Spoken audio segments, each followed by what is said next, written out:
Hi, my name is Pete, and today I'm going to walk you guys through how to finish woodworking. I always like doing woodworking, and friends always ask me to help them out. Every time I help them out, they're surprised how easy it is to make furniture look from beat up pieces of wood like that to something nice and clean like this. So what I have here is I set up the different stages of working that you will go through to finish something like this.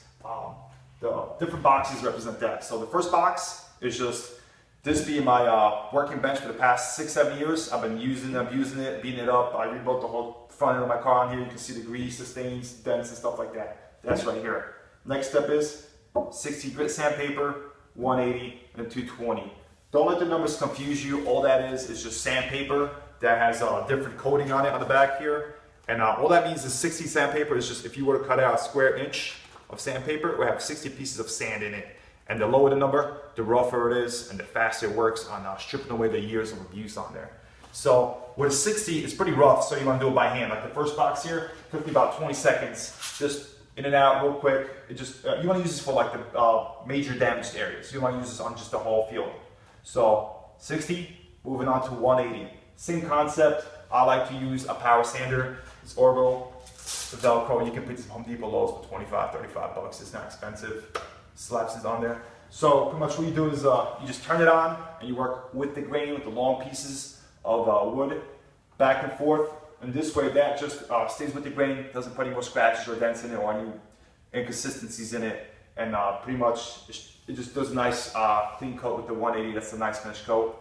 Most people stop at this point when it comes to prep work. I like to step it up a notch because we're going to put a clear coat on this.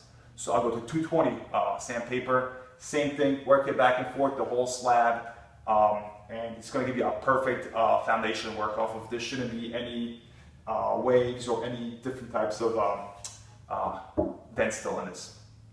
At this point, this is the part that's going to take you the longest. It will take me probably about an hour and a half to 2 hours to get this sand to the point where I want it before I can stain it and polyurethane it. So once you're at this point, stage 4, what you want to do is clean the top really well. You want to wipe it down, get a wet rag, keep wiping it down until your rag is pretty much nice and clean. Any kind of dust will get caught in the stain and the poly, and then you can see it later on. So you're at this point, do your prep work and move on. So next step is to stain it. It's just like it needs. All it is just a tint for your wood. You can see the different colors in here. All that represents is the color it should look depending on which kind of wood you use. This is pine, it's a much lighter wood, so it's going to be a little bit lighter. I'm pretty sure this is reflective oak in here. As you can see, oak is a little bit darker, has much more grain, it's much deeper color, so it's going to be also darker. So take that into consideration. Sometimes you can do trial and error on, depending on the project you want to use it for. So as far as stain goes, make sure you put some plastic down on the floor, use clothes you don't mind getting a little dirty, and definitely get some plastic gloves for your hands. Because stain doesn't discriminate against wood, concrete, or your skin. If you get this on the floor, the concrete, you will never get it out. Stain on your clothes, you'll never get it out. And it'll take you about 2 weeks of washing your hands to get the stain off your hands. So definitely use some gloves.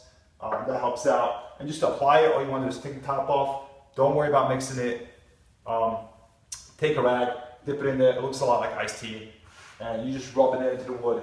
And what you're looking for is just having a consistency, a consistent color across the whole table, and pretty much just an even coverage. And it works really fast too. You can do this whole table here with this in a matter of about 5 minutes, and it dries just as fast.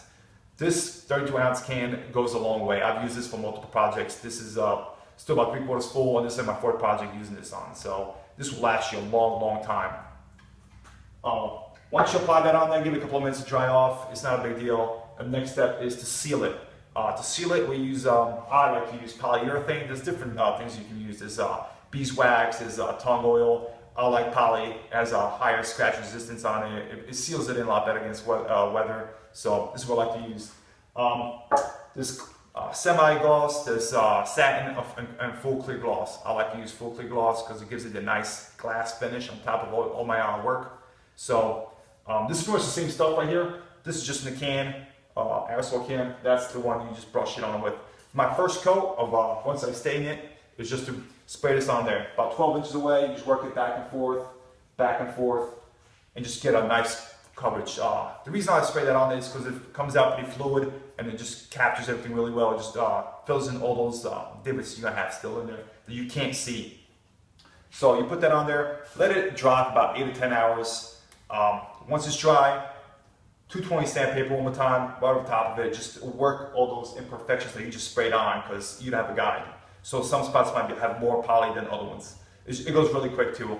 So you sand it down, clean it off, and the next step is definitely can polyurethane. I like to brush it on because it covers a lot better and it's a lot more consistent. You can actually see it with your hand as you're working it back and forth. So get a nice high-end brush also, not those cheap ones for $4 at the dollar store, just the $8 to $12 range at Home Depot. Nice high point finish on it and just work it back and forth. And you can see the sheen that's going to bring out. I like to do about 4 coats. After the first coat, I don't sand it anymore. Every now and then I'll just do steel wool between my coats. Once it dries up, steel wool, it's almost equivalent to like 500 grit sandpaper. It's really fine. It just works out all those imperfections that you can't see and you barely can't feel. This is really important, especially if you put 3 or 4 coats on that you want a nice high gloss finish. Because once you bring it inside the house and you turn lights on, you can see any kind of imperfections that you have from sanding, applying polyurethane, and it'll show all the flaws right now. So definitely do your time and prep work here, and it'll pay off a lot more once you have the project complete. I just walked you guys through all the different steps of finishing wood. I hope you can see it through there. I hope this helps. My name is Pete, and I hope you have a good day. Thank you.